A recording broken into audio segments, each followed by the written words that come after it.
If you've received an unfair or retaliatory review on your account, or if you simply made a mistake on one you wrote, you can't delete it yourself, but you can request its removal. In this video, I will show you how to navigate the review policy to get a review taken down.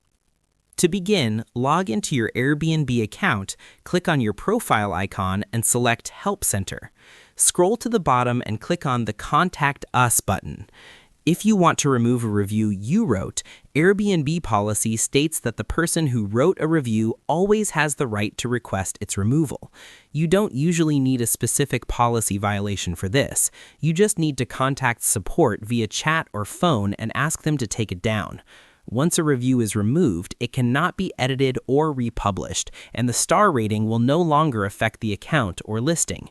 If your first request is denied by the automated system, don't give up. You can often request a human agent to review your evidence manually.